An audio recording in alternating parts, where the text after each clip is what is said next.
Canadian Campaholic here, coming to you from underneath our awning, enjoying a beautiful summer morning.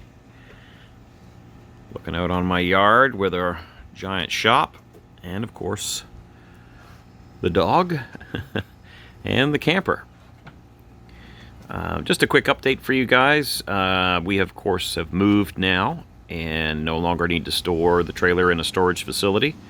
We've got a nice big driveway. This is only like just under half of the driveway. The truck's further down. Fabulous having the camper here on site for maintenance. We've been out for several trips this season, including one trip from here, and I gotta tell you, hooking up the camper at home, fabulous, absolutely fabulous.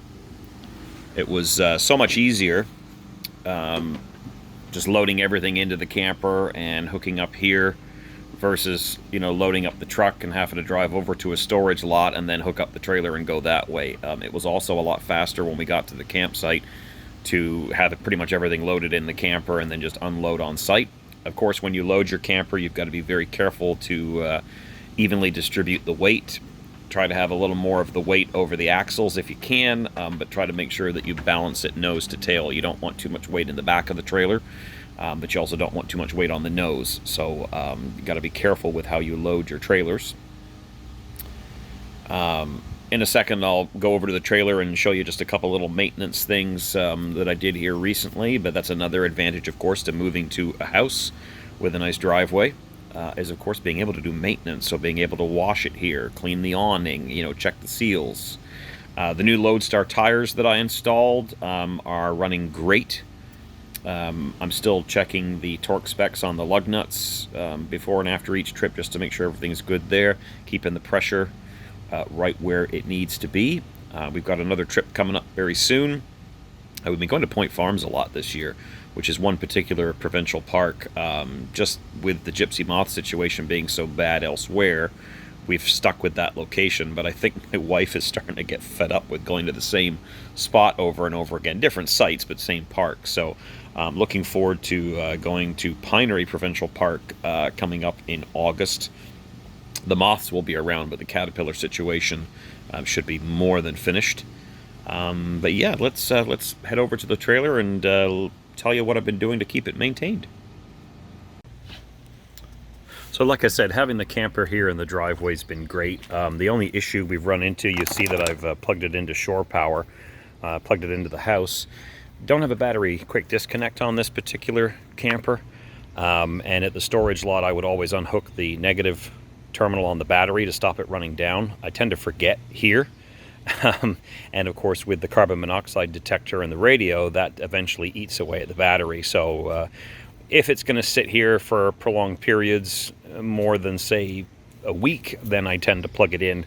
That way it's going to keep that battery charged. But some stuff I've been doing lately with the camper, I went around and washed it.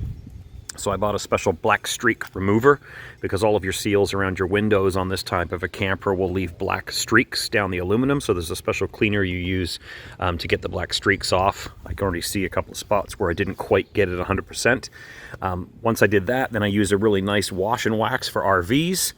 And I've got a big telescoping brush, soft brush from Simonize, I think, to wash the camper. A little grubby, but that's the rain and some other stuff, but a lot cleaner than it was. As I mentioned, Lodestar tires still doing great. The other big thing that I love about having it here is being able to check the silicone. On these stick and tin trailers, around a lot of the seams on the edges of the trailer, around some of the other fixtures and fittings, they just use silicone.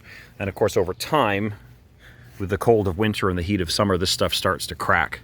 So it's always a good idea to go over these every 60 to 90 days and just touch up with a little bit of silicone. I could clear out the old silicone and clean it up with mineral spirits, but typically I find I just put a nice little fresh bead and wipe it over, and it all stays in good shape. A lot of people obsess over checking the seals on the roof, which is important, the Dicor, but you also don't want to overlook the silicone.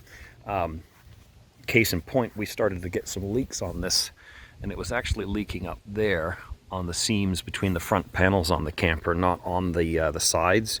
So again, just add a little silicone in there and that did the trick. The only thing I haven't been able to do is to get up to check the roof, to check the Dicor up there this year. I prefer to use a step ladder. I used to borrow my in-laws, they have a 10-foot step ladder, and then I could use that to get up and check the Dicor sealant. I guess you could use an extension ladder, but you got to be careful that you don't damage the roof or the gutter. I guess I could cut a pool noodle and put it on the ladder to protect it, but if you've got some tips on what you use, excuse me, to inspect your roof, put it in the comments below. But yeah, definitely after the winter and then again after the summer, you need to get up there and check your Dicor. I've also got to get up there and clean the rubber roof as well. These are all things that I'll probably do in more detail in a future video. But like I said, just having a nice shop for my tools and supplies, having the laneway with the camper, and then of course room for my truck and then some, has been a real blessing. But yeah, that'll wrap up this brief little video, just touching base with you guys to see how things are going. Hope you're having a great season, and we'll talk to you later.